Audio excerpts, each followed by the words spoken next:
Naruto of the Sharingan, a child no more than 6, was desperately running down the streets of Konohagakure no Sato, the village hidden in the leaves, breathing heavily. Why was he running, you ask? Well, this child was a little special.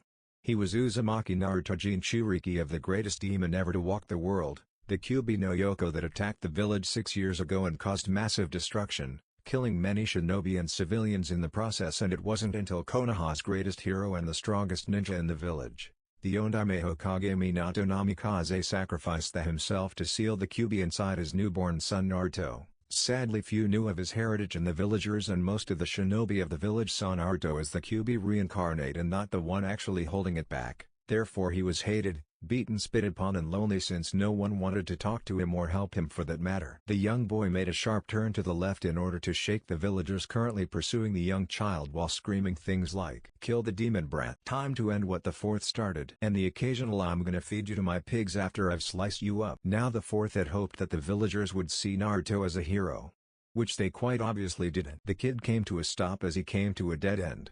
Seeing no way out, he turned and would have run back into the street were it not for the mob that had cut him off from his only escape route. One of the shinobi that occasionally joined the mobs threw a shuriken that embedded itself in the poor boy's chest and sent him plummeting to the ground coughing up blood. The villagers then closed in on him and with glee stabbed him, punched him, kicked him, and generally tried to create as much physical damage as possible on the young child. Said young child just cried and repeatedly whispered, "Why are you doing this? What did I ever do to you? I'm sorry, I'm sorry, I'm sorry." At that very instant the sound of 1,000 angry chirping birds was heard along with a cry of "Reikiri! Lightning cutter!" and then several dull thuds as some of the villagers fell, dead even before they hit the ground. In front of Naruto stood a tall man clad in a full-on get-up with a dog mask and gravity-defying silver hair. His hand was crackling with electricity and one of his eyes were crimson red with 3 swirling tomos in it. "By order of the Sandaime Hokage, all of you are under arrest. Anbu, get them." Suddenly 10 masked cloaked persons appeared and knocked out the people, and then Sunshine body flicker away, leaving only the boy and the dog masked Anbu. The man kneeled down and picked up Naruto as he silently spoke, "Arigato Inu-san." While he couldn't see it, he could feel the man smile at him. "It's okay Naruto, no one is going to hurt you anymore." His voice was filled with confidence and reassurance, and Naruto felt that he could trust the man. "So, what happens now?" he asked in his tiny voice. The man's smile seemed to widen as he spoke his next words, the words that would forever change Naruto's life. "First I'm gonna take you to a hospital and make sure they treat you, then I'm gonna head to the Hokage, and then I'm gonna request that I be allowed to adopt you." Naruto's eyes widened so much they looked like they were gonna pop out of his skull. "Say seriously?" he asked shakily. "You want to adopt me?" He was really hoping that the man spoke the truth. If he lied, Naruto wouldn't be able to handle the disappointment. "Of course," the man answered happily. "After all, that's what big brothers do, right Naruto-kun?" the man said as he moved his mask, revealing his face to the boy. Naruto's face lit up in recognition. "Kakashi ni-san," he shouted happily, and would have moved to glomp the older man had his body not been racked with wounds. All right, let's get you to the hospital before you kill yourself," he said with a sigh. He already knew this was gonna be one hell of a hassle. After dropping Naruto off at the hospital and promising them untold amounts of pain should they refuse to treat him right, Kakashi made his way to the Hokage's office and marched right on through, ignoring the secretary and kicking in the office doors as he slammed his hands onto the Hokage's desk. "Hokage-sama, I want to adopt Naruto.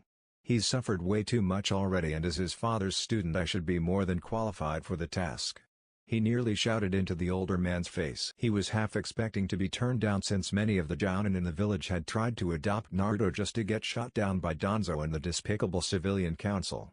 Therefore the Sandaime Hokage Hiruzen Sarutobi's answer were quite unexpected. "Very well, I already have the adoption papers ready for you. All you need to do is sign them and we're good to go." "Listen, I don't care what the council say." "Wait, what? I thought the council refused to let Naruto get adopted?" Kakashi stated, surprised. The third smiled knowingly. "Naruto-kun is like a grandson to me, and I have let this village step on him, Minato's last wish, and myself long enough. Worry not about the council, I'll deal with those fools.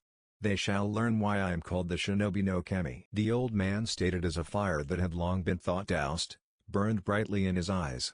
Kakashi smiled. It seemed that they finally had their Hokage back. 3 years later, Naruto panted heavily as he stared down the group of shadow clones he was currently sparring in taijutsu with. To his left 100 clones were practicing advanced chakra control, and to his right 100 additional shadow clones were practicing the katas associated with his chokudo, Straight single-edged sword without guard, the same kind as Sasuke uses in Shippuden. His observations was cut short as the 10 shadow clones in front of him spread out to cover all sides and then charged at him, some with their fists poised and ready to crack open his skull, while others had kunai and 2 of them had even drawn their chokudo. The first one came from the left and tried to bash in Naruto's skull, but he tilted back and grabbed the outstretched arm and then in one deft move cut the clone in 2 with his sword just as 3 others closed in. Naruto quickly dropped to the ground and kicked 2 of them far up in the air. He then sweep-kicked the last clone's feet out from under him. Naruto quickly got on his feet and punched the still-falling clone hard in the stomach. Not missing a beat, he grabbed the 2 airborne clones by their ankles and smashed them into the ground, making them disappear as well as the one he had punched square in the stomach.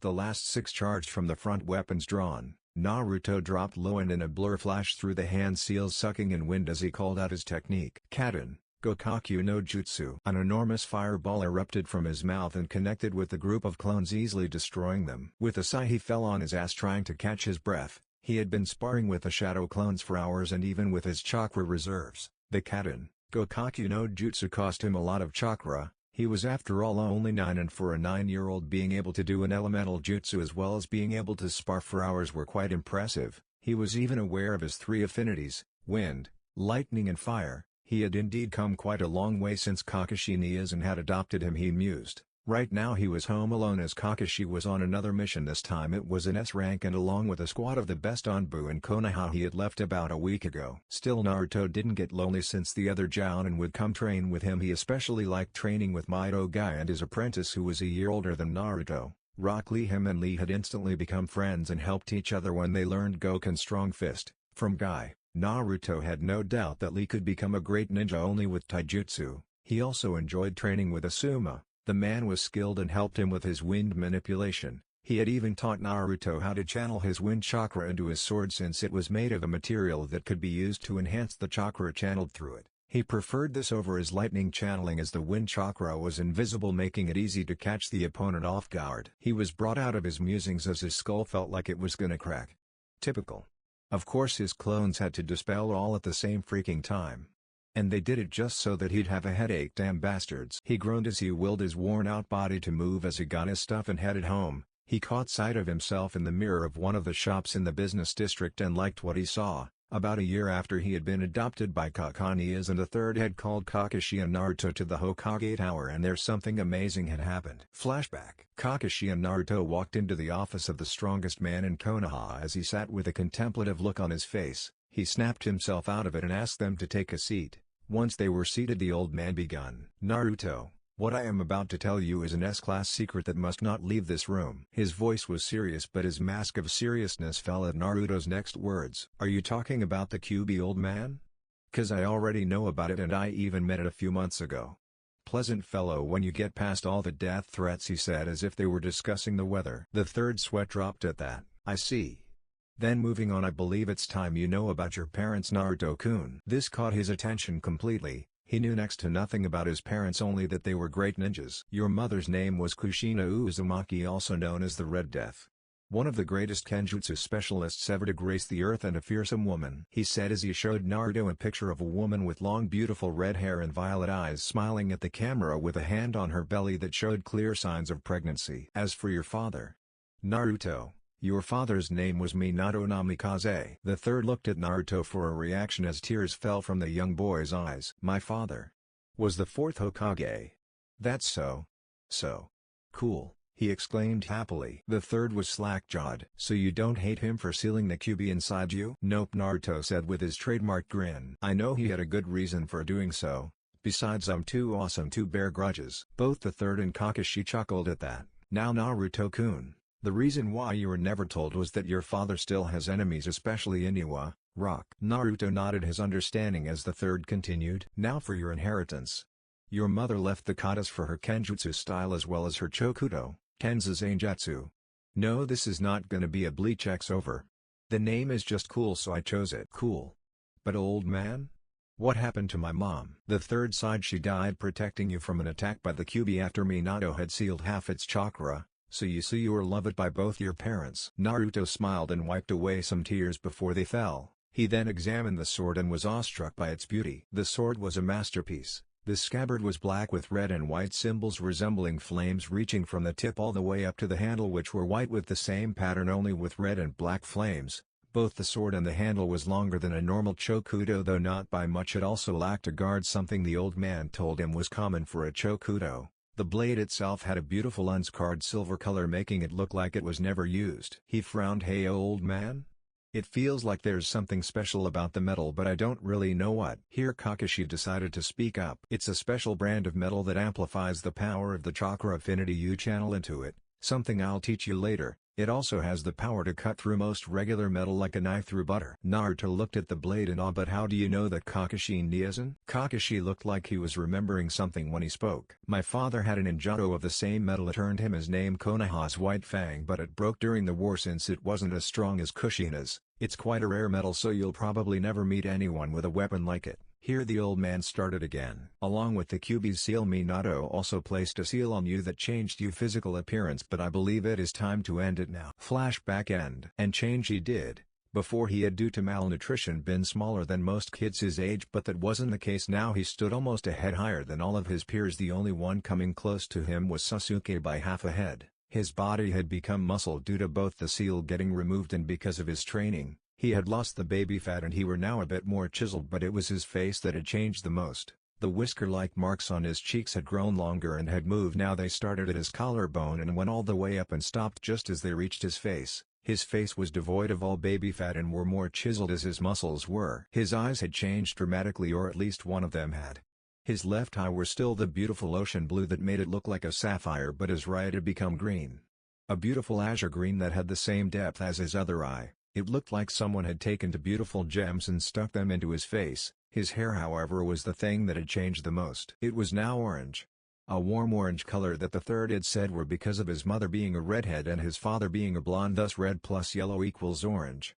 Think Ishigo's hair color. It had white highlights and streaks of blonde going through it. He had let his hair grow out and therefore it now reached his mid-back. It was tied in a low ponytail. His bangs were now grown out to the collarbone and were crimson in color due to the Kyuubi. It made his hair look like a fire slowly freezing because of the white highlights. It now spiked downwards instead of upward, but he made sure to keep the front hair in check so that it didn't go into his eyes. All in all, he looked quite handsome, especially since Kakashi had knocked some reason into him and his wardrobe. He now wore dark blue or black, but all in the same Anbu style. Shaking himself from his musings, he went home and prepared dinner. Little did he know that in the hours to come he would inherit power so great that it hadn't been seen since Uchiha Madara. Later that night, Naruto had just cleared the table and was preparing for bed when an Anbu appeared in front of him. "Hatake Naruto, Hokage-sama requests your presence in his office immediately." After the message was delivered, the Anbu's sunshine body flickered away, leaving Naruto alone. He quickly closed off the house and sunshine to the tower. He was greeted with a scene that held an atmosphere of death. The third looked up, his eyes filled with sadness as he spoke. "Ah, Naruto-kun, good you're here. This is about you, my child." The boy looked around. In the corner stood a tall man with long white hair in a ridiculous outfit with sadness painted all over his face. Next to him stood a beautiful blonde woman who looked to be 25 and a rather unassuming, if you looked away from the kimono-style blouse that eagerly showed off her cleavage. Of course, attire with a grass-green robe with the kanji for gamble on the back and a huge bust, and next to her a dark-haired lady with a small pig in her arms. They all looked at him wide-eyed at his appearance, and a faint blush made its way on the two women's faces. "Yo, old man. So what can I do for you? You know you better have a good reason for calling me so late." Hiruzen smiled sadly and then spoke. "Naruto-kun, Kakashi's team just came back from their S-rank mission. I'm so sorry, Naruto. He didn't make it. Kakashi is gone." Naruto's eyes widened as tears started forming in his eyes. "And no, he wouldn't just leave me like that. He wouldn't." Naruto fell to his knees as he sobbed, unable to stop the steady flow of tears that racked his body. After what seemed like hours, he finally got himself together. The third spoke. "Naruto, while Kakashi didn't make it, something of his did," he said as he withdrew a scroll. "This is Kakashi's will and a scroll containing his two prized jutsu, the Chidori and the Reikiri, both of which are for you, and in his will he has one last present for you." Naruto looked at him in confusion as he gripped the scroll tightly. "He has decided that you should be the one to receive his dojutsu. He has given you his Sharingan." Naruto's eyes widened when he heard that. Kakashi Niazan's Sharingan? Indeed, apparently Uchiha Shisui, one of Kakashi's best friends, went traitor on the mission and Kakashi had to kill him. If what I've read is true, he awakened the second stage of the Sharingan, the Mangekyo Sharingan, because of this. In some files I found way back when, I read about the Uchiha's history and their Kekkei Genkai, and after snooping around I found information about both the Mangekyo Sharingan and the extremely powerful Eternal Mangekyo Sharingan. You see, while the Mangekyo Sharingan is powerful, it leads the user to blindness each time it is used. Furthermore, to awaken it one must slay a person precious to you, but by taking a sibling's Mangekyo Sharingan you can forever avoid the blindness. Shisui was the brother of Uchiha Obito, the one whom Kakashi received his Sharingan from. I have also found out that before they left the village, Shisui killed his best friend an Aburame named Mibiki and awoke his Mangekyo Sharingan. Naruto, I want you to get Kakashi's eye implanted and then we'll implant both of Shisui's eyes into your one eye. I don't know what'll happen, but it might just give you an even greater power than that of the Eternal Mangekyo Sharingan. This woman, he gestured towards the beautiful blonde, is my old student Senjutsu Nade of the Sannin and a medical genius, and she has agreed to do the surgery so that you'll be able to get a Sharingan that drains as little chakra as an Uchiha's and also will be able to turn it off. He bowed to her. Arigato Tsunade-sama. She blushed and hurriedly waved him off. It's fine. Prepare yourself, Naruto. I'll commence the surgery tomorrow. He nodded and after saying goodbye headed home. He could tell that this were gonna be a long week, but at least that pretty woman Tsunade would be there, he thought with a smirk. It's already been 6 years, huh? Naruto thought as he gazed at the full moon. It had indeed been 6 years since he had received Kakashi's eye, and a lot had happened in those 6 years.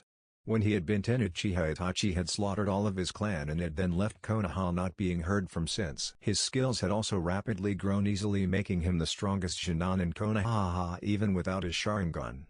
His taijutsu was amazing, something easily acquired when you spend a lot of your childhood with Psycho Bushibrow Jr. and Sr.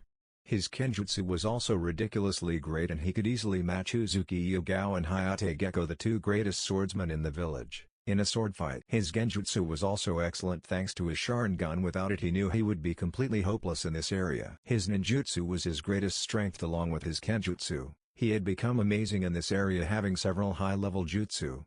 His stamina and chakra capacity had only grown, making him an almost unending pool of energy, perfect for the highly consummate techniques of the evolved Sharingan. His natural speed and strength was amazing, especially his speed was breathtaking. Even his hand seal speed had grown rapidly. All of this was thanks to the wonder of the Kage Bunshin no Jutsu, Shadow Clone Jutsu, the first technique Kakashi had taught him when he had at first gotten adopted. He had also studied a lot in Fuin Jutsu and had made a seal he was quite proud of. This seal prevented any Sharingan from copying his jutsu unless he allowed it, meaning he was the only wielder of the Chidori, 1000 birds, and its more powerful version Reikiri Lightning Cutter. He had also managed to master the principles of lightning manipulation, the ability to invoke the techniques without needing seals, and develop a number of other lightning release jutsu, most of which are derived from the Chidori.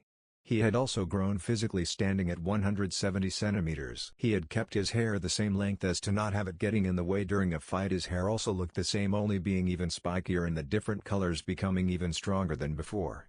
His face was even more chiseled and his body had become muscled, and he now had a six-pack.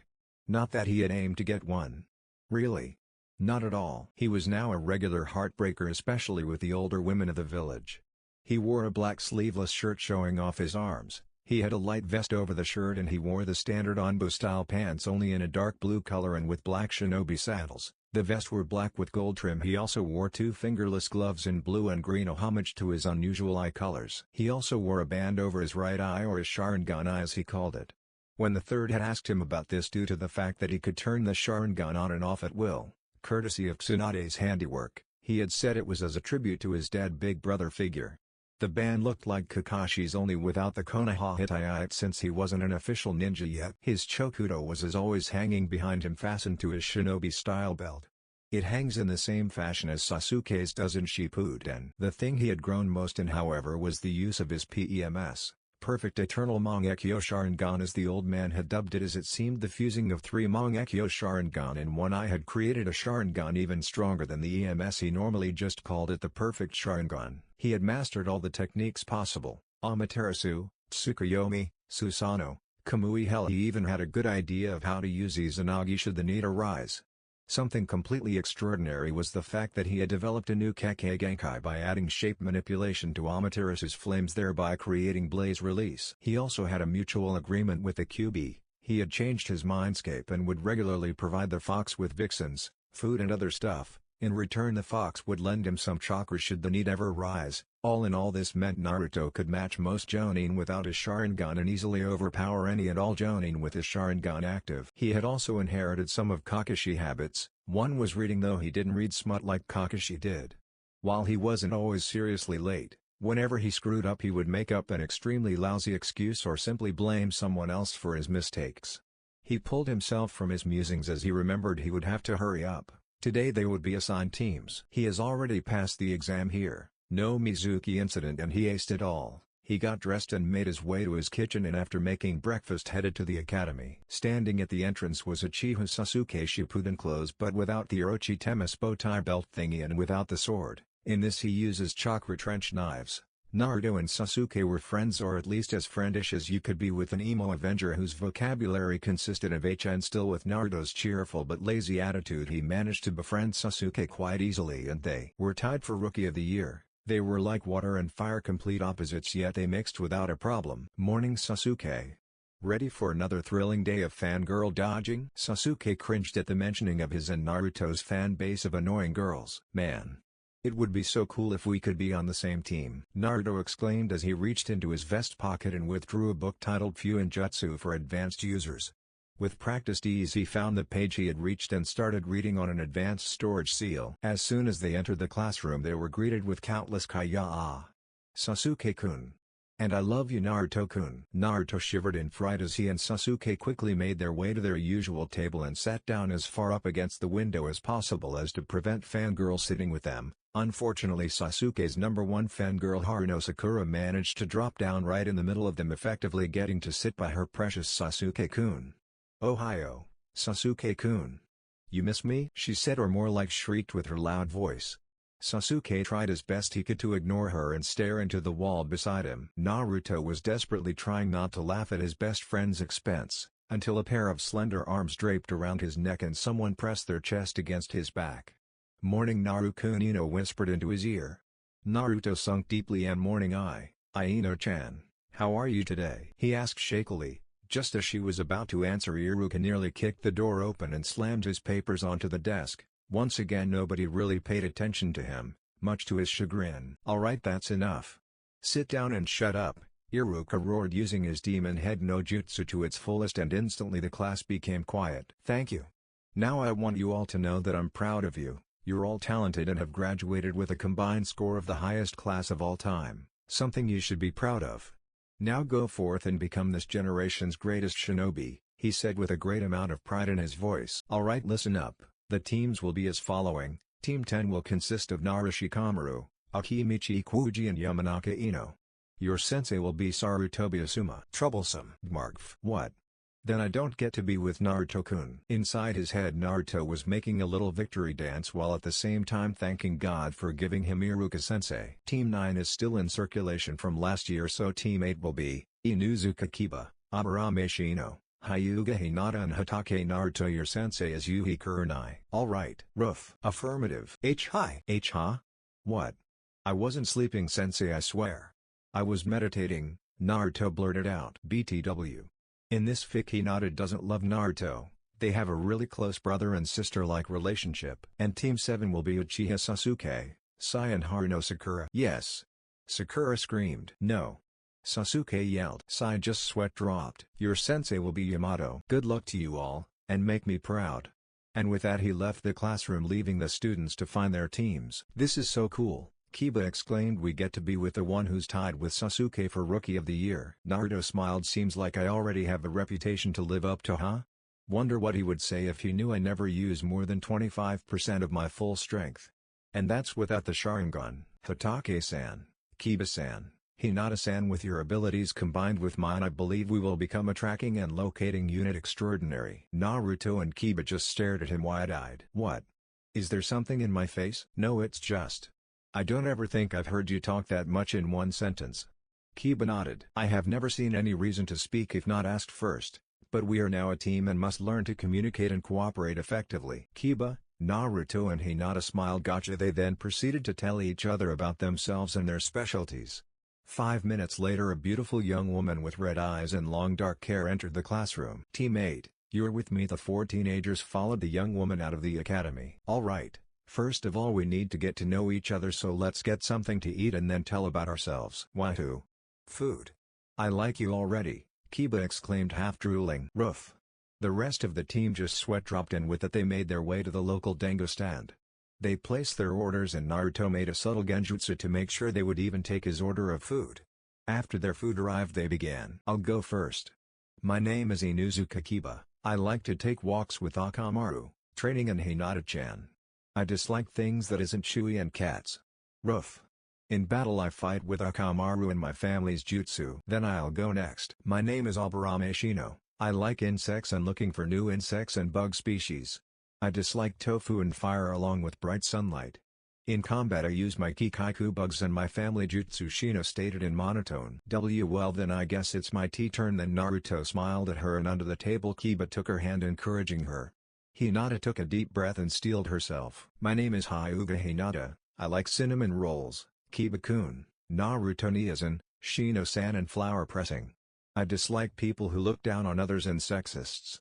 In combat I use my Kekkei Genkai Byakugan and my family's Daijutsu style Juken." "Then, allow me." "My name is Yuhi Kurenai. I like genjutsu, drinking tea and spending time with my friends. I dislike perverts, sexists and arrogant snobs. My hobbies are making genjutsu and painting. In combat I use my genjutsu." "Guess it's my turn then? My name is Hatake Naruto. I like pizza, training, meditating and reading. I dislike people who don't stand up for themselves, traitors, and people that use others for their own personal goals. While I am skilled in pretty much everything, my specialties are kenjutsu and ninjutsu. I'm also extremely with my Kekkei Genkai." You have a Kekkei Genkai?" Kiba yelled wide-eyed. "But you never showed us at the academy." "Of course not. It was never necessary to reveal it, therefore I kept it a secret." "So, what kind of Kekkei Genkai do you have? I wanna know." Kiba whined. Still, you could easily feel he wasn't the only curious one. Naruto sighed. "What I'm about to show you is something you can never speak of without my permission, alright?" At the four nods he sighed again and moved his headband, revealing his green eye. Four gasps were heard as his eyes started spinning and then calmed down, revealing a red eye with three tomoes connected in a circle. "Sharingan." Kurenai breathed out. "But how? You aren't an Uchiha." Naruto smiled. "I got this from Kakashi Niazan, the man that adopted me a long time ago. He died on an S-rank mission and I inherited his Sharingan," he explained. "Wow. So it's like Sasuke's?" "Nope, mine has three tomoes, making it more developed than Sasuke's. Besides, Sasuke don't have a Kompaki Sharingan like mine." "Kompaki Sharingan?" Naruto then used the next half an hour explaining to them the different forms of the Sharingan and about his own. "Cool. Can we see it? Please. Pretty please?" Kiba begged while making puppy dog eyes. "Sure, but stop that, it doesn't look cute at all. It actually looks kind of creepy." Kiba just pouted. Naruto breathed and then whispered, "Kompaki Sharingan." Naruto's Sharingan started spinning madly before settling down. The four spectators gasped loudly as they took in the new eye. The normal red color was now black and covered by three overlapping ellipses, giving it 6 points. The design was red. Around the pupil was a shuriken-looking design. The pupil in the middle was slit like an animal's. The ellipse design was glowing red. Think Sasuke's Mangekyo Sharingan with Kakashi's Mangekyo Sharingan around the pupil in the middle. The pupil in the middle is slit like Naruto's eyes become when he uses the Fox Chakra. Whoa. That's so cool. So? What can it do? Naruto smiled. "That'll have to wait till another time, but I will say that its power dwarfs any other Kekkei Genkai in existence." Kurenai spoke up. "Alright, listen up. Tomorrow we'll meet at training ground 8 at 9 sharp. There, you'll take the real Genin exam." "Eh? The real Genin exam? But we already passed the academy test." Kurenai smiled darkly. "You really thought it'd be that easy? Oh no, that was only to find out who gets a shot at Genin. The real test will be given by me. And just so you know, this test has a 66% failure chance, and those that don't pass will have to go back the academy for another year. Well, see you tomorrow." And with that she shined away, leaving the four Genin hopefuls alone. Seems she left the check to us. Very clever." Naruto drawled out lazily. He noticed Kiba's nervous expression. "Mama, don't worry Kiba-kun, I won't let any of you guys fail, alright?" Kiba seemed to get back his hope as he looked into Naruto's confidence-filled eyes. "You sure, Naruto-kun?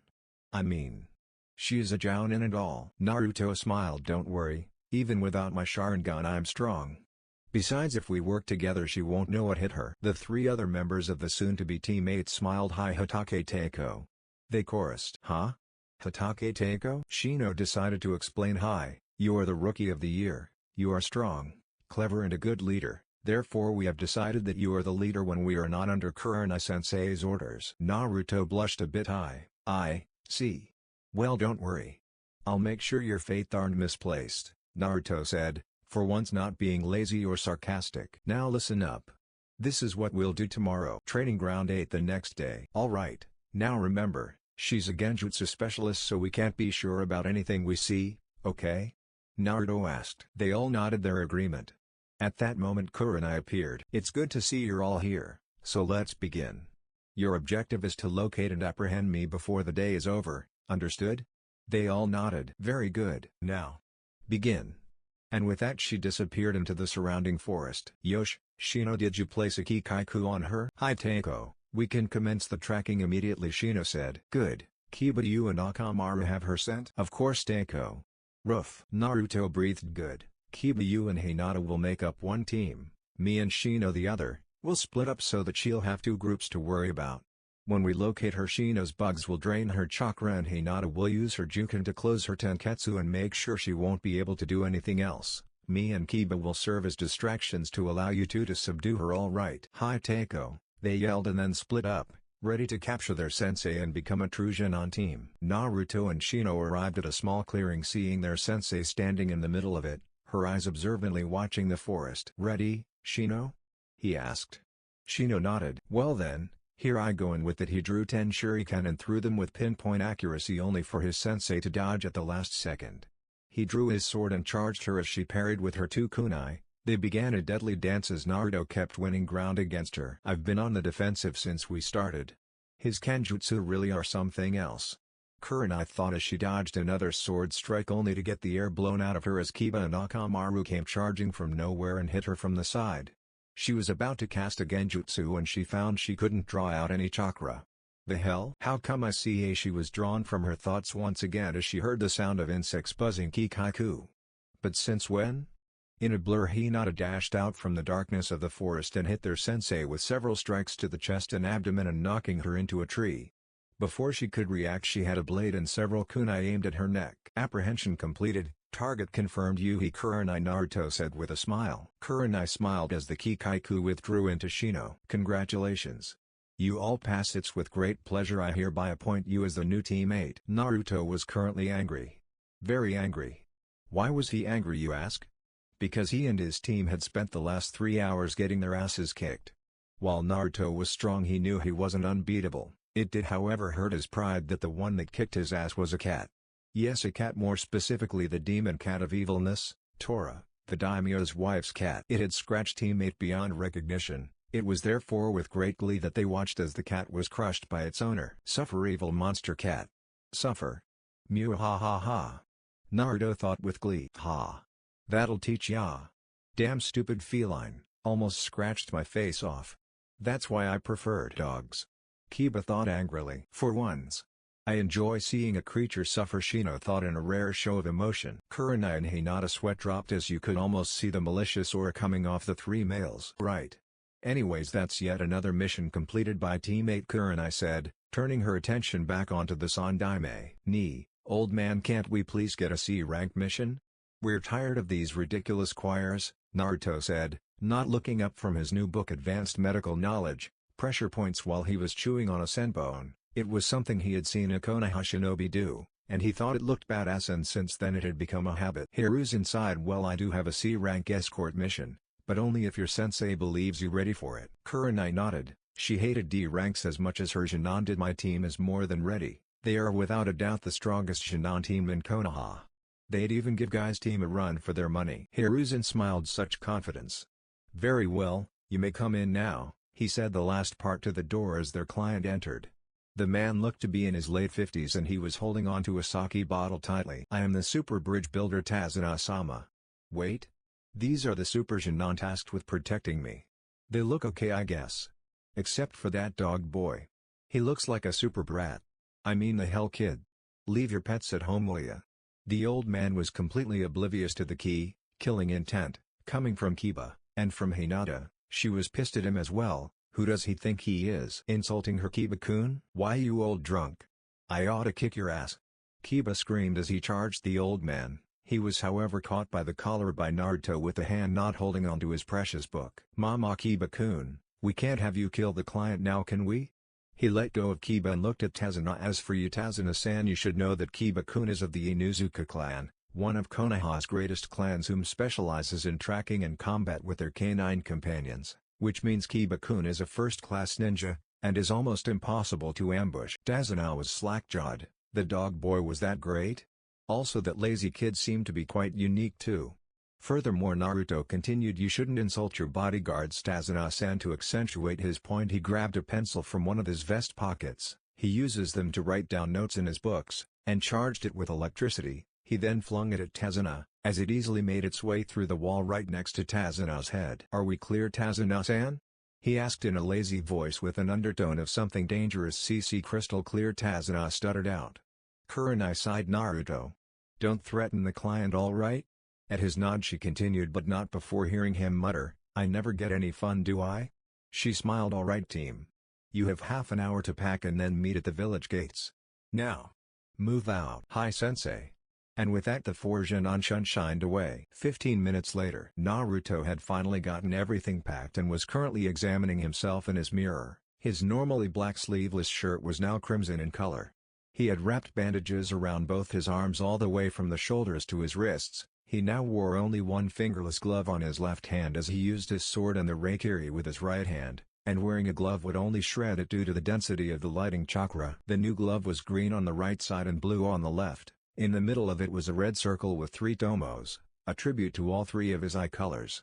His vest covered his whole torso, ending just where his pants began. It was black with a red design that looked like lightning spreading all over the vest. It also had a hood. He wore Anbu-style pants in dark blue, with a black flame design coming from the end of the 2 legs and spreading up the pant leg.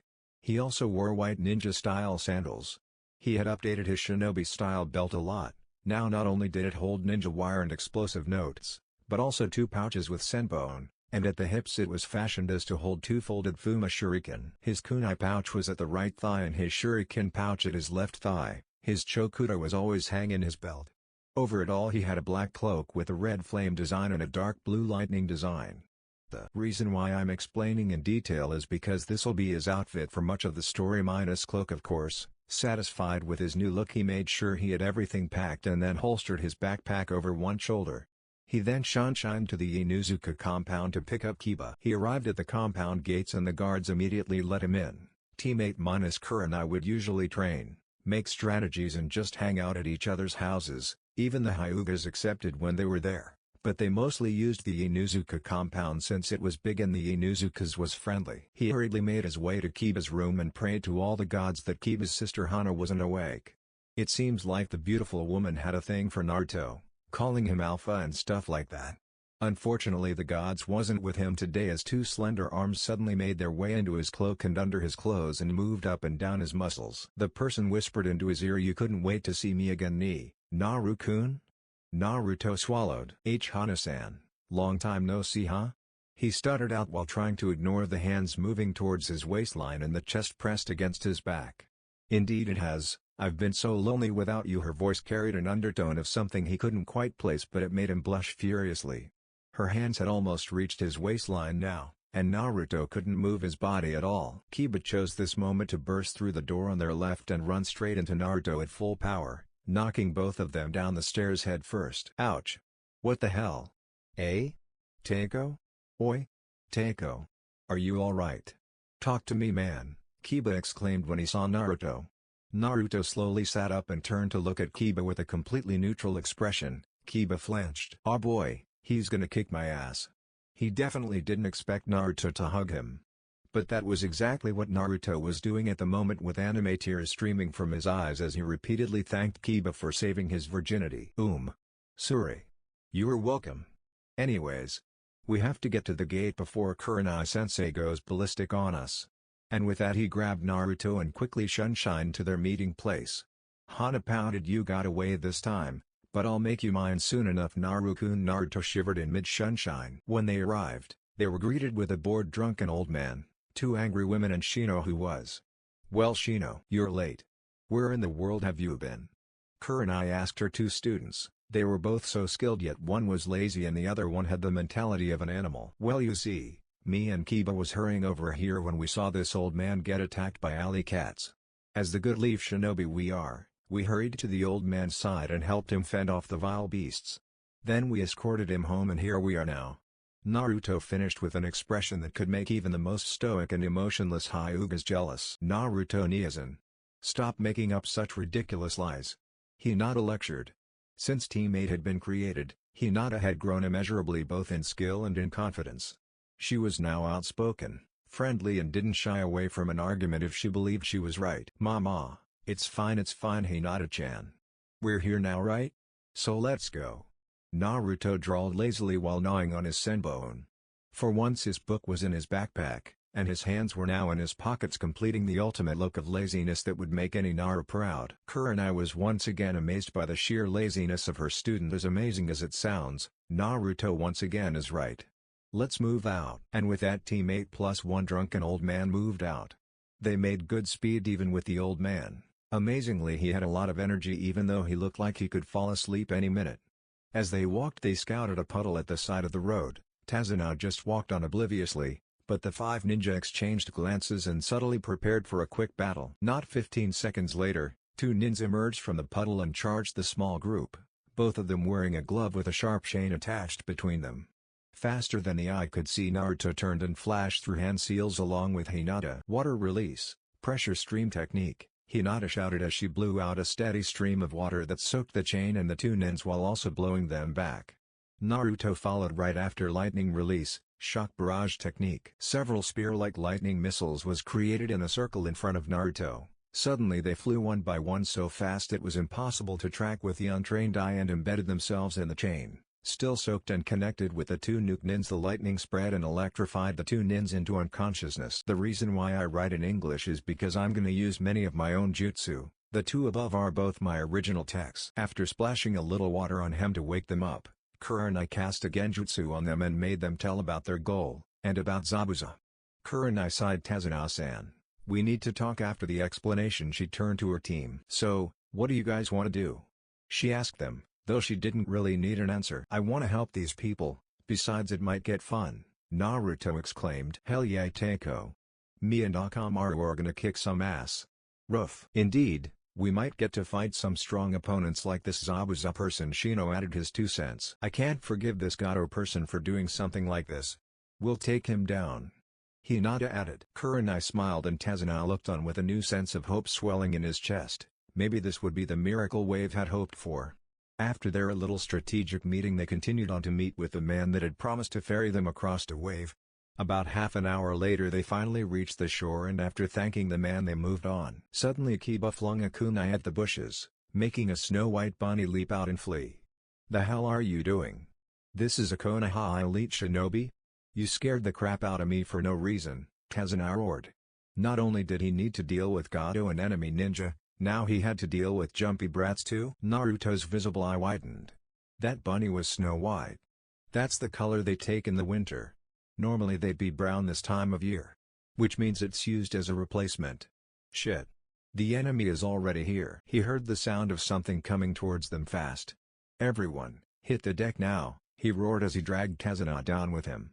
The others hit the deck instantly and not a moment too soon. A giant Zanbato sailed over their heads and embedded itself in the nearby tree. A large man appeared on the handle. Kurenai glared at the man. "So, the demon brothers weren't lying when they said they worked for Uemochi Zabuza?" Zabuza's eyes widened before narrowing. "Yuhi Kurenai, Konoha's genjutsu mistress." "Hey, no wonder the demon brothers told on me," Zabuza said, his voice filled with bloodlust. "Hey, sorry, I would love to play with you but I have to take out that old guy." In response he got a raised middle finger from Naruto. "Too bad for you, Mr. Eyebrowless Freak, but we ain't giving up the old dude." Zabuza's eye twitched. "Big words from a soon-dead brat," he said, trying to instill fear in the teen ninja.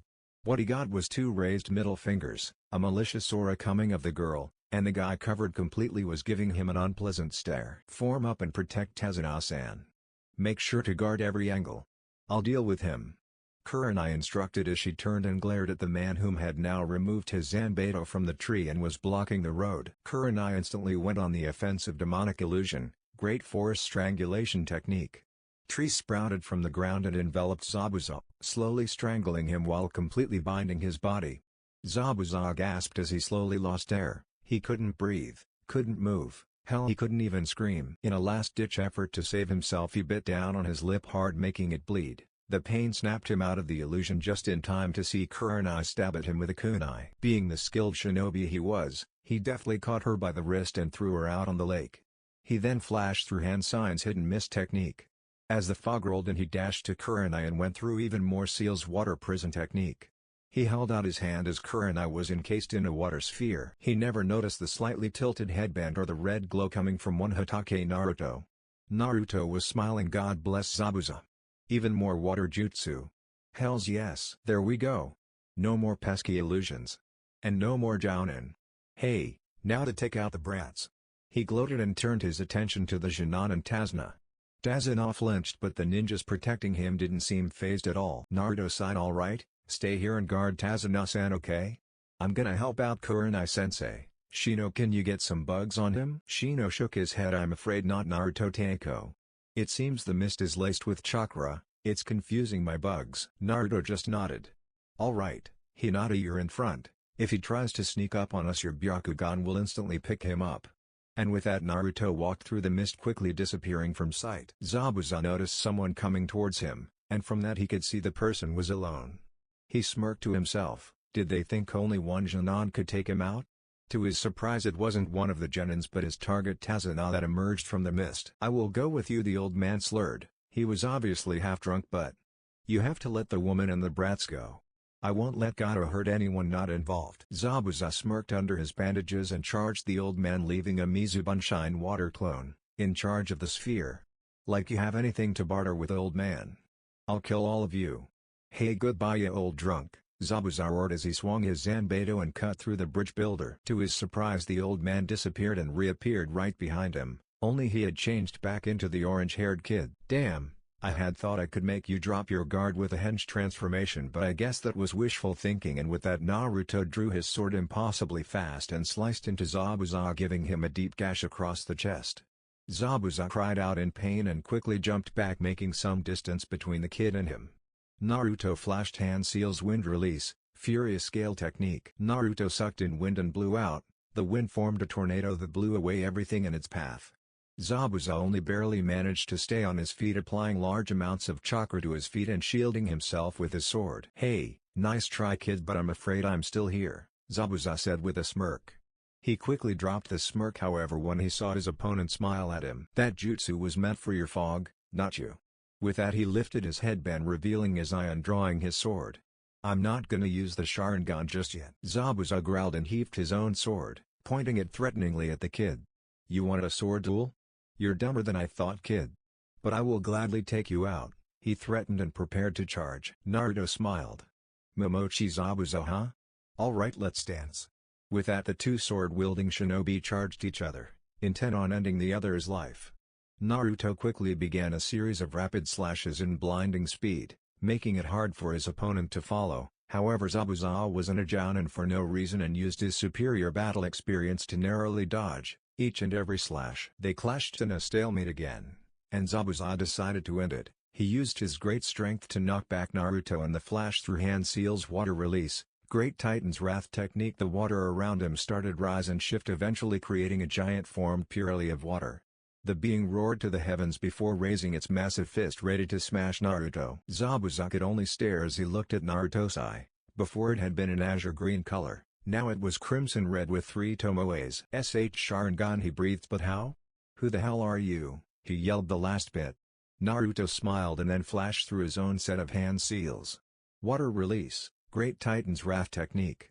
Much faster than Zabuza's, the giant rose from the water and roared at him before attacking the other giant. The two clashed as they spread water all over the surrounding lake and trees. Zabuza sneered angrily and flashed through hand seals for the jutsu he knew would finish the fight. Water release, Great Water Demon's Raging Stream Monster technique. The water around Zabuza boiled as several demon-shaped water beings rose and screamed as if they were being tortured, then they emerged together creating a being that looked like a mix between a hydra, a knight and a bear. It had 8 heads that furiously hissed at him, a bear's body and what looked like armor attached to its body. Naruto frowned. That's a very high-level water jutsu. Why does Zabuza know something like this?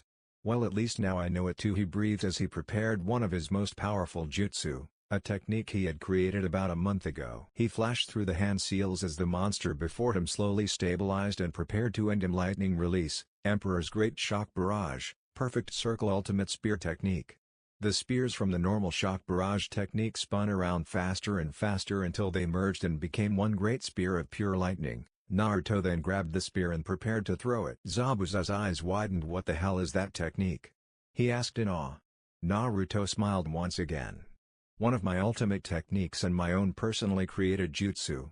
And with it he threw the spear at Zabuza with such speed that it was impossible to dodge, and it rammed straight through his water demon and his water giant, and then it exploded in an enormous lightning shower. When the smoke finally disappeared, the true power of the jutsu was clear.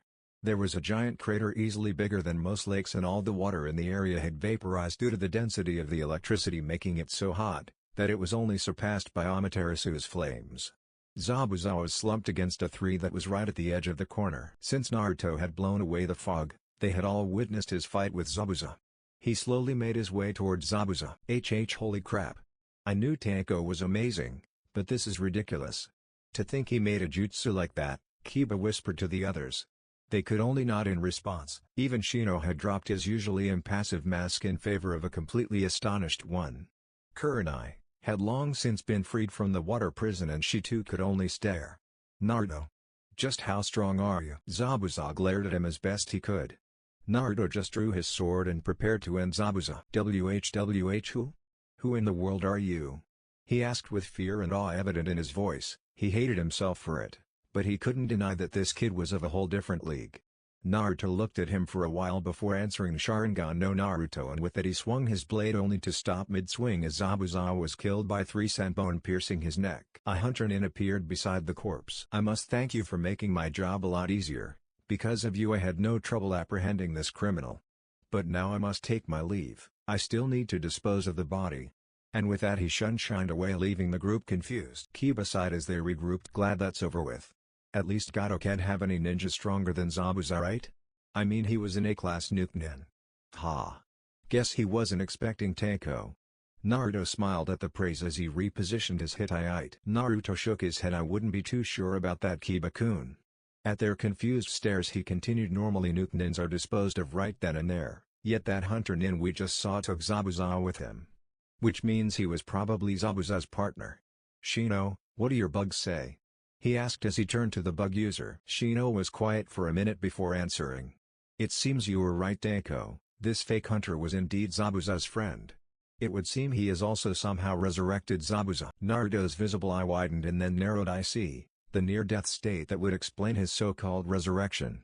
The others looked at him as they resumed their trip to Tezuna's house. It's a state that stops all bodily functions for a few minutes while not completely killing their target, giving the illusion of death. It seems Zabuza's pal is skilled with senbon. After that they resumed talking about nothing and everything to make the time pass on their trip. Kiba was constantly pestering Naruto to teach him his ultimate spear technique, but was disheartened when he found out that it required a ridiculous amount of chakra. It wasn't long till they reached Tezuna's house. Naruto knocked on the door and it was almost ripped off its hinges as he came face to face with a beautiful young woman with long black hair. She blushed heavily as she took in his features. She then noticed the others and broke into a smile when she saw Tazuna. Kosama. You're safe, thank God. I was so worried that something would have happened to you. Tazuna smiled sheepishly. Sorry for worrying you, Tsunami-chan, but let's not be rude and let our guests here out in the cold. And with that they hurried into the house. It wasn't long till Tazuna was telling Tsunami about their trip. You should have seen it. This kid made an enormous spear of lightning and then he flung it. The damage was unbelievable, he exclaimed as he gestured towards Naruto, who was currently doing handstand push-ups on one finger. He flipped himself on his feet and then looked on the 3 other genins. From tomorrow on, we're going to train each and every day while we switch who guards Tazuna. Hinata voiced everyone's question. Training Naruto Niazan? But why? It's just a guard job, right? The hardest we'll face are bandits. That's where you're wrong, Hinata-chan. Zabuza is still alive, and you can be sure as hell he's coming back for Tazuna-san's head. That's why we're going to become much stronger, Naruto explained. But why would we need training so badly, Teiko? If worse comes to worse, you and Kurenai-sensei can surely defeat him? Shino asked. Indeed we could, Shino-kun, but I'm worried about that partner of his. That person was strong, maybe more so than Zabuza himself. The other occupants of the room looked at him in shock as he smiled back at them. Don't worry. By the time we're done with training you're gonna be unstoppable. He cheered. The mood instantly changed from serious and grave to cheerful and happy. Naruto felt someone glaring at his back and turned to see a little kid with black hair and green clothes with a striped hat on. He was giving Naruto a look that could kill plants. Why? Why do you try to fight against Gato and his thugs? They'll just kill you all. You should just leave. Gato has already taken everything from us. What do you guys even know about pain? All of you should just get lost right now. And with that he ran upstairs. Tazuna looked sad and Tsunami was at the point of tears. That was my son Inari. I am so sorry. He's endured so much and it's turned him into a sad and lonely boy, she apologized with tears streaming down her face. Naruto smiled at her with his patented smile that made you feel like you could carry the entire weight of the world on your shoulders with no problems at all. It's fine, Tsunami-chan, it's fine. She couldn't help but blush from the smile and the kindness in his voice. Naruto turned his attention towards Tazuna. Tazuna-san, would you mind telling me his story? Pain is something I can relate quite well to. His teammates and sensei's faces darkened at that. They knew all too well about the kind of life Naruto had to endure before he was saved.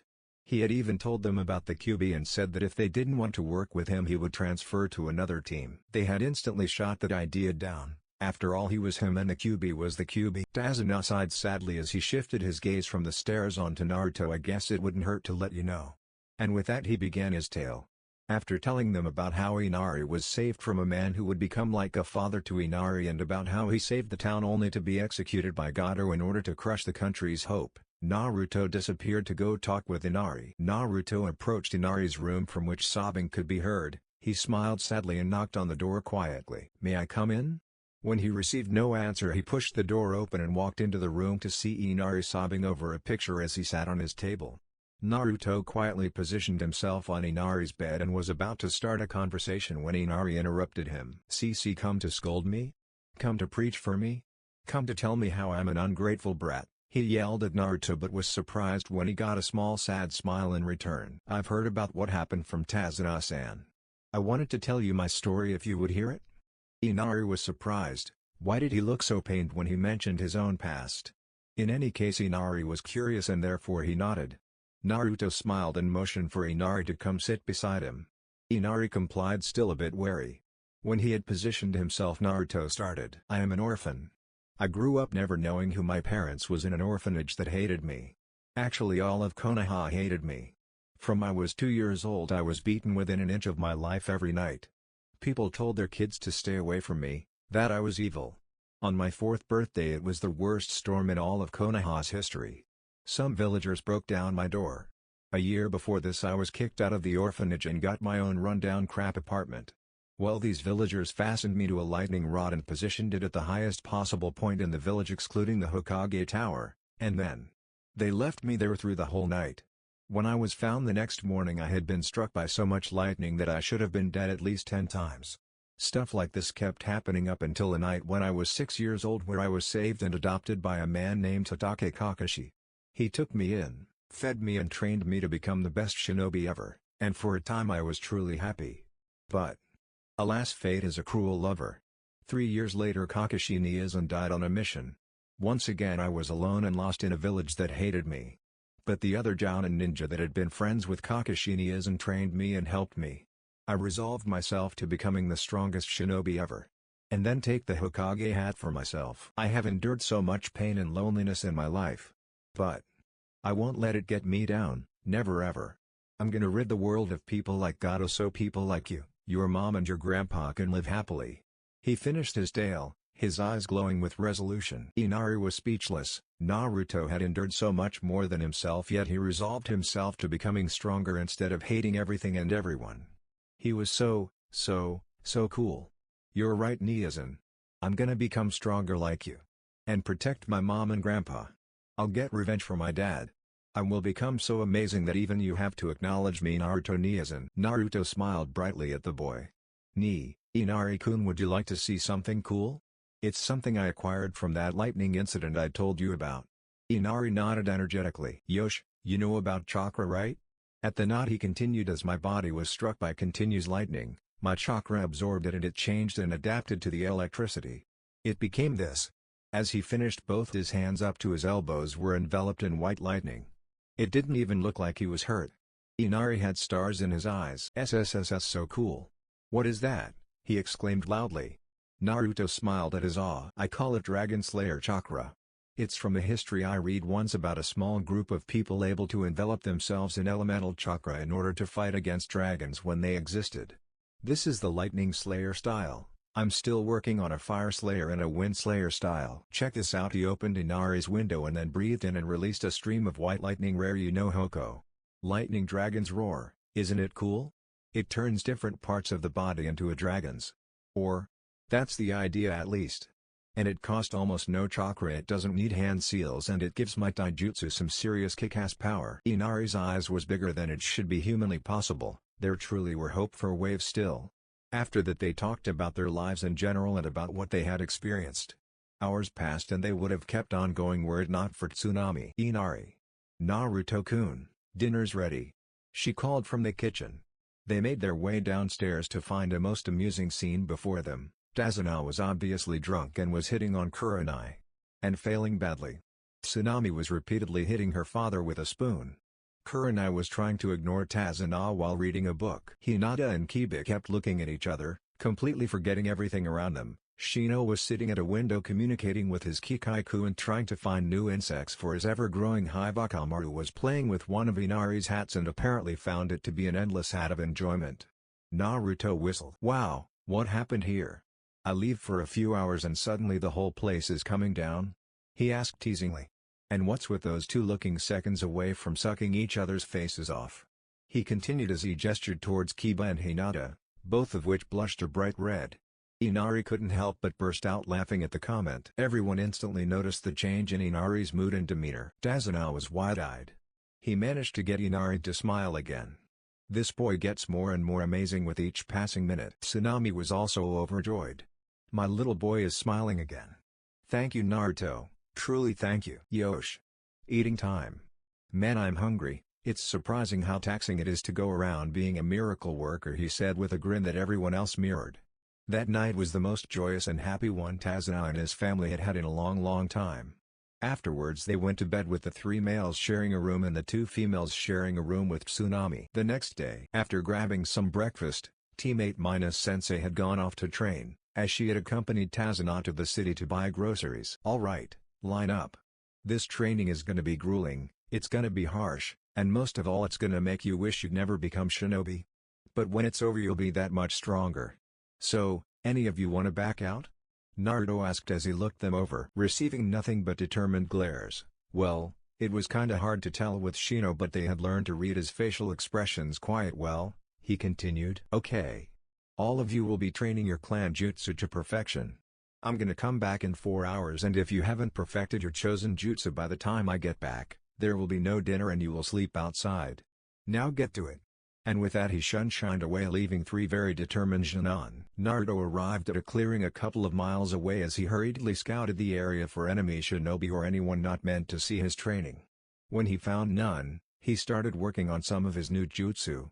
While he did this he created 500 shadow clones to train his chakra control. He also created another 500 whom instantly started going through katas for his chokudo. And then he worked himself into the ground. 4 hours later he returned to find his teammates lying on the ground, bruised and panting and visibly exhausted. Alright. Let's see what you've been working on. They showed him the jutsu they had been working on. The Kaiden Heavenly Spin, for Hinata, the Gotsuga Dual Piercing Fang, for Kiba and Akamaru, and the Mushidama Insect Sphere. For Shino. Naruto made a mental note on finding out how the Kaiden worked. If he could combine it with his Dragon Slayer style he could emit a continuous dome of electricity or fire and wind for that sake. Afterwards they went home and had dinner and then went straight to B. This process continued itself over the week as Naruto and Kurenai took shifts guarding Tazuna on the bridge. One evening Naruto went out for some late night training and fell asleep in a small clearing. Naruto frowned as something pulled him from his sleep. Sharpening his senses, he could feel a presence next to him. The presence was not someone he knew. It was, however, a shinobi, as he could tell from his chakra sensing, an ability he had developed that allowed him to tell stuff from a person's chakra. The chakra seemed familiar, but he couldn't place his finger on it. That was until he heard the low rustling of the presence giving off a metallic sound. He knew that sound all too well. Senbone, which meant this was Zabuza's little hunter nin friend. Deciding to play innocent and unknowing, he opened his eyes and met a couple of hazel brown eyes in the middle of a beautiful face. "Yan, morning, something I can help you with?" he asked cheerfully with a smile that the person mirrored. "Good morning, mister. I was just wondering what you were doing sleeping in a forest." "It seems kinda strange if you ask me," the person answered in a feminine voice that had a hint of masculinity. "Just so this won't get awkward later on. Are you a man or a woman?" Naruto asked with a sheepish smile. The person laughed. "I'm a guy. Thanks for asking though, many make passes at me without knowing it. I'm Haku, by the way." Naruto laughed with him. "The name's Naruto, nice to meet ya. So, what are you doing in the forest all by yourself? Seems kinda lonely," he asked curiously. "I'm looking for herbs. I need to make some healing salves. A friend of mine got hurt badly in an incident and I wanted to help him," Haku said. Naruto noticed that he sounded very happy when he spoke of this person, whom Naruto figured was Zabuza. He filed it away for later. "May I help?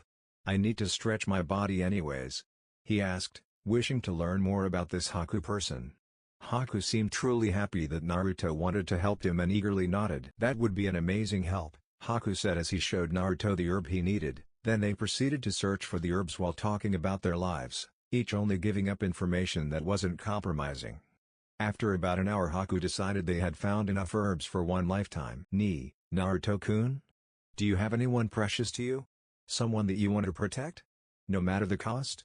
Haku inquired as he looked at his newfound friend/enemy. Naruto nodded as he laid down on the grass at the clearing. "Yeah, I do.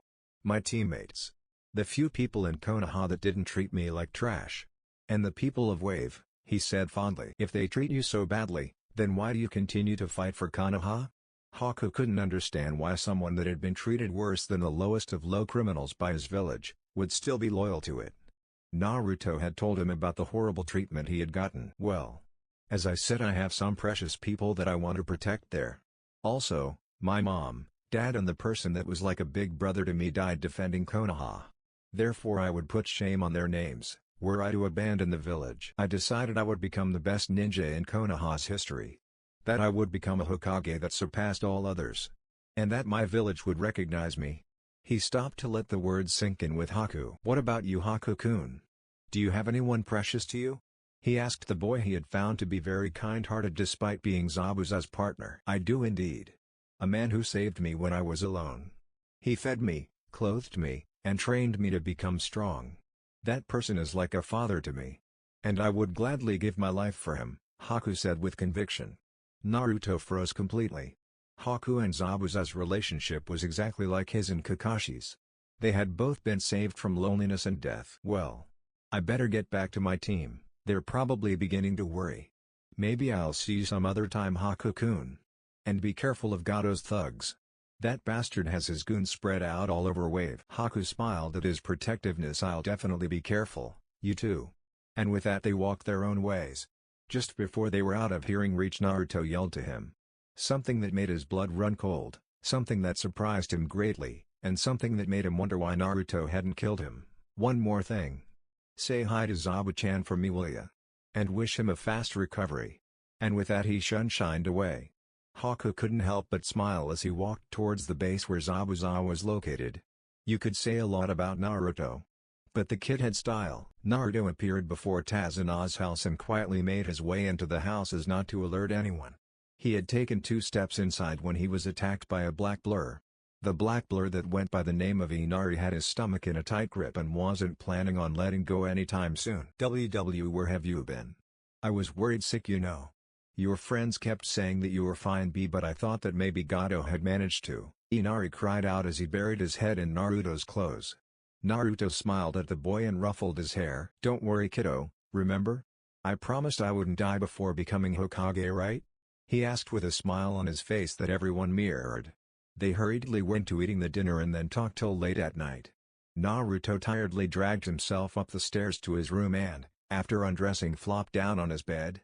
He was asleep before his head hit the pillow. The next day, Naruto yawned loudly as the sun's rays hit his face and his hair, making it look like a beautiful flame freezing over. He cursed at the sun. Why was the sun even shining right now? The sun normally started shining in wave at about 12:30 to 1300 hours. Then realization hit him as ton of bricks. He had overslept. Very much overslept. He hurriedly dressed and was about to charge down the stairs when he heard turmoil in the kitchen. It sounded like Tsunami screaming. His blood ran cold. Had something happened to her? He moved down the stairs, fast as a cheetah, quiet as a shadow. He glanced around the corner to find Inari standing in front of his mother yelling at two bandits that had seemingly cut down the house wall, that he would protect his mother from anyone that wished to harm her. Naruto smiled. The brat had really grown up in these past days. He shunshined silently, appearing right behind the two bandits and effortlessly knocking them out with a chop to the back of the head. He smiled at Inari. "You did it, Inari-kun. You protected your mom from Gato and his thugs. But now it's time to take the fight to Gato, wouldn't you say? Gather the villagers. If you want to be free from Gato's control, then you have to defeat him yourself. All right?" he asked the young boy. "Of course. I'm gonna rally the townspeople. It's time we take the fight to Gato." With that, Inari and Tsunami ran off to gather the townspeople, and Naruto took of his hitayite and fastened it around his neck loosely. His Sharingan spun into action. "Now. It's time to test this new ability I discovered. I shall call it Shunpo Flash Steps, the technique that made Uchiha Shisui known as Sunshine no Shisui, Shisui of the body flicker, the fastest technique in the world. Impossible to copy and impossible to track. I'm quite lucky that is were the eyes I received." And with that he disappeared in a soft swoosh. Meanwhile, at the tool shed. I mean the bridge. Imaginary cake to anyone that knows where that line is from. Team 7 and Tazuna had arrived at the bridge only to find the bridge builders lying around on the bridge in heaps, many of them having dangerously bordering on mortal wounds. Kurenai rushed to the nearest man. "What in the world happened here? How did all of you end up like this?" she asked the man, blood oozing from the wound on his chest as he harked up bile and blood. "Demon." He breathed out as he succumbed to his wounds. Kurenai cursed, "Shit. What the hell?" Only then did she realize that the whole area had become bathed in a suffocating mist. Kiba, Shino and Hinata hurriedly stacked up in front of Tazuna as the mist approached. Kiba sniffed the air and cursed loudly. "Shit. This mist is laced with the smell of chakra. It's the same as back with Zabuza." "Relax. Stick together and don't let Tazuna-san out of your sight. Remember, we might be dealing with his partner as well," Kurenai instructed as she went into professional mode. The three Jonin nodded and readied themselves for combat. With a small cry of Byakugan, Hinata's eyes bulged as veins appeared on the side. Shino sent his bugs out to scout and Kiba threw Akamaru a soldier pill. "Hey, nice try brats, but you'll never be ready enough to face me." A voice rang out as the mist shifted and then slowly disappeared, revealing Zabuza and his accomplice. "Zabuza-sama, did you notice something different about those three?" the masked person asked. "Indeed I did. It seems they've become quite a lot stronger since last time. Still, they shouldn't be a problem, ni Haku?" The masked boy, now known as Haku, nodded, and then he and Zabuza charged the group. "You three take Zabuza's little friend." "I'll take Zabuza," Kurenai shouted as she charged Zabuza. "Ha! You think you can win? This time your orange-headed brat isn't here," Zabuza yelled as he grabbed his Zanbatsu and swung at Kurenai, whom deftly dodged and went for a strike at his gut with a kunai. He grabbed her by the wrist and swung her into the air and then down into the ground with enough force to crack the ground. He smiled, only for Kurenai to crack and sprout vines from everywhere. They quickly grabbed and bound Zabuza, immobilizing him. Suddenly Kurenai appeared behind him with a kunai at his neck. "Demonic illusion, Hell's suffocating vine technique," she announced her technique as she prepared to strike Zabuza down. "I hate illusions," Zabuza said as he realized what happened. Kurenai smiled. "I get that a lot," and with that she struck. With the Jonin, Kiba, Shino and Hinata was hard-pressed against Haku, whom made good use of his superior speed to beat them to bits. "Please, just give up and hand over Tazuna-san. I don't want to hurt you more than necessary," Haku pleaded with the Konoha shinobi. "Like hell we will," Kiba sneered. "We leaf ninja never back down and never give up. That's what Daiko taught us," he said with conviction, the two others nodding their agreement. "Very well. Then I'll steal my heart and end your lives. Please don't hate me for this." He flung a barrage of senbon at the three Jonin, whom tried to move only to find that they couldn't move courtesy of the water at their feet solidifying and grabbing their legs. "What the hell? Eyes?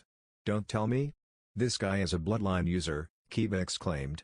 Shino used his Kikaiku to absorb and disperse the chakra at his feet and charged at Haku, engaging him in a taijutsu match while trying to suck Haku's chakra dry with several Kikaiku-based moves. Hinata used her Juken to disperse the chakra in the ice at hers and Kiba's feet, and they too joined the battle, using their superior teamwork to slowly overpower their foe.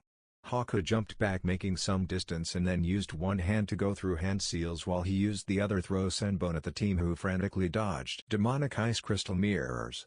Ice formed around them as 21 mirrors of ice surrounded them. Haku quickly melted with one of the ice mirrors and threw a senbon at them, which quickly turned to 50. Kiba acted fast and pushed Hazuna out of dome just as it closed around them and the senbon hailed down on them. They managed to dodge all the fatal areas, but they were still horribly beaten up. Haku launched a last senbon aimed directly at Kiba as his eyes widened. "Kiba!" Hinata screamed with her lungs full power as she watched the man she loved about to die. Shino sped towards Kiba as fast as he could, but to everyone he was almost painfully slow as the senbon came closer and closer. Kiba closed his eyes and sent his final regards to his family, then he tilted his head and smiled at Hinata while he whispered, "SS sorry, Hinata." And then he closed his eyes, awaiting the inevitable. Only it never came. Kiba opened his eyes little by little and then they sprung open as he recognized the person who had snatched the senbon out of the air. "And Naruto Teiko," Kiba exclaimed as he saw Naruto. Naruto turned his head and smiled at Kiba. "Yo, Kiba-kun, sorry I'm late. Would you mind going with Hinata and Shino to protect Azuna-san? We don't know if there's any more enemies around here. I'll take care of this guys," Naruto asked, the smile never once leaving his face. "You got it. Be careful, Teiko. This guy can use ice somehow, I think he has a bloodline limit." Naruto's eye widened momentarily before returning to normal, a vicious smile playing on his lips. "This might get interesting yet. Now get out of here, Kiba." Kiba nodded and hurriedly left along with the rest of Team 8. Naruto turned his head towards the mirror in the upper right corner of the dome. "What do you say we play a little, Haku-kun?" he asked. Haku flinched inside his mirror. How did he know which mirror I was located in? Haku thought as he faced the person he knew he would have to fight, even though they had so much in common. "Very well, Naruto-kun, let's play," and with that he threw a hail of senbon at Naruto, whom only smiled and dodged them all using his amazing speed. The barrage of senbon kept coming and Naruto was getting annoyed. He charged in with his sword, cut 3 mirrors in half with one move. Haku emerged from one of the shards and would have moved to another had Naruto not caught him by the ankle and smacked him down onto the bridge hard. Haku was about to merge with another mirror when lightning emerged all around Naruto's body. Chidori Nagashi. 1000 birds current, the lightning spread out and simultaneously pierced every mirror left. Haku was wide-eyed, his ultimate jutsu crushed so easily. Not even Zabuza had managed to do that in his training. How did you know? How did you catch me so easily, how?" he yelled at Naruto, whom just smiled back. "When I destroyed the mirrors I heard you move. Going by my sense of hearing I could easily track you." Haku was slack-jawed. He had used his hearing to defeat him? That was ridiculous. At once the two boys heard Kurenai scream. They instantly turned towards the noise as the mist lifted, revealing a horrifying sight. At the end of the bridge was Gato and what seemed like hundreds of bandits ready to kill on order. Zabuza was pinned down and couldn't move due to several chains that had been fastened to his limbs. Kurenai was being restrained by 6 bandits whom all had a tight grip on her arms. "So these are the brats that you can't even beat, Hamamochi? Pathetic. Kill him and the brats, we'll have some fun with the 2 bitches from Konoha." One of the bandits raised his sword and swung down towards Zabuza's neck. It never reached. In its way stood Haku, who had almost been cleaved from the shoulder and all the way down. Naruto's eye widened and then narrowed in anger. The bandit lay headless not even a second later. Naruto sliced Zabuza's chains without even looking at him. He was glaring at Gato. "For now we are allies, Zabuza-san." "Hey, why should I care?" Haku was nothing but a tool to be used and then discarded, he said with something making his voice very heavy. "Your face is telling another story than your voice, Zabuza-san," Naruto said as he glanced at Zabuza. He, the terrifying demon of the mist, was crying like a child. "Alright brat, let's give him hell." The 2 sword users charged as Naruto appeared almost instantaneously by Kurenai's side and decapitated the 6 men restraining her. "Don't worry sensei, me and Zabuza-san will take care of these guys. Please, get Hinata to tend to Haku." Kurenai nodded and went off to search for Hinata with the young boy in her arms. She knew not to say anything as she slowly shook with fear. She had never seen anything like this. Naruto's chakra had been like that of a monster. He was very angry. The two ninja engaged the small army in a flurry of death and blood. It looked entrancing yet at the same time scary, like a beautiful monster about to eat you. Zabuza was clearly going for Gato as he charged through the masses, not even glancing at them. He was completely obsessed with the death of the small man. Gato was getting more and more frightened by the minute. These guys was not human, it was simply not possible. His train of thought was cut short as Zabuza suddenly appeared right in front of him. "It's over, Gato. You'll regret ever messing with this demon. Let's see just how hellish, shall we?" And with it he sliced Gato in two just as Zabuza himself was stabbed several times by Gato's henchmen. Naruto's eye widened. "Zabuza-san." He sliced his way to Zabuza, who was silently bleeding out on the ground. "You okay? Hang on, I'll get you some medical treatment right away." He was stopped as Zabuza grabbed his wrist. "Brat. Take my sword, and make sure it gets back to Kiri. You were an amazing foe. I would have lost anyways. Thank you for giving me this chance at revenge. Stay safe, alright, kid?" Tears piled up in Naruto's eye, as he accepted the broadsword from Zabuza and sealed it away. "Don't worry, Zabuza-san, I'll make sure your final request gets honored." Zabuza smiled at the kind-hearted boy that had been his enemy only minutes before. "One more thing. Please. Bury me alongside Haku." Naruto couldn't reply and only nodded at the request. He slowly picked up Zabuza and walked towards the others as the remaining bandits charged at him. Wind release. Great Demon Walla Walla of Wind knocked away all the bandits close to Naruto and sent most of them into their allies. Suddenly an arrow hit the ground right before the bandit leader. Everyone followed the arrow only to see Inari with his crossbow, the whole town behind him roaring angrily. The bandits visibly paled. "Oh, shit. Screw this. I'm out of here." One of the bandits screamed as the rest followed his example and fled like little girls. Wave's inhabitants cheered happily as they were finally free from their oppressor. Naruto said nothing as he reached his demon Haku, who was being healed by Hinata. It was however clear that he wouldn't make it. Naruto laid Zabuza down beside Haku as he spoke. "Sorry, Haku. He's gone. I tried but there were so many. I'm truly sorry," Naruto said, his voice laced with sadness at his failure. "It's not your fault, Naruto-kun. At least I get to be with Zabuza-sama at the very end. Tell me, Naruto-kun, what will you do now?" Haku asked as he looked at Naruto. "I'm gonna become stronger. I'm gonna become so strong that I'll be able to always protect my village. I'm gonna become the strongest ninja ever. So I can face you and Zabuza in the next life without being ashamed," Naruto said as lightning crackled in his eye. Haku smiled a true smile and placed his hand on Naruto's chest. "Then, I want you to have my power. Take it. And protect your precious persons." And with that he pumped all of his chakra directly into Naruto. Naruto screamed as ice appeared and formed in the shape of a dragon that coiled itself around Naruto before entering his right palm and disappearing. Naruto fell unconscious. "What the hell did you do to Naruto Teiko?" Kiba roared as he glared at the dying boy. Haku smiled as he shifted his gaze onto Kiba. "I give him the power of my clan. Naruto-kun has inherited the power of the great ice dragon Hirinmaru. He is now the last ice wielder in the world." And with that Haku passed away. 1 week later, Naruto and the rest of Team 8 was standing on the now finished bridge as they said their goodbyes. It had been 1 week since the fight at the bridge. 6 days since they had buried Zabuza and Haku. 5 days since Naruto had woken up to discover that he now wielded the ice release bloodline limit. It had been 4 days since he had started training with his new power. It had been 3 days since he had discovered he had lost his fire affinity and gained a water affinity.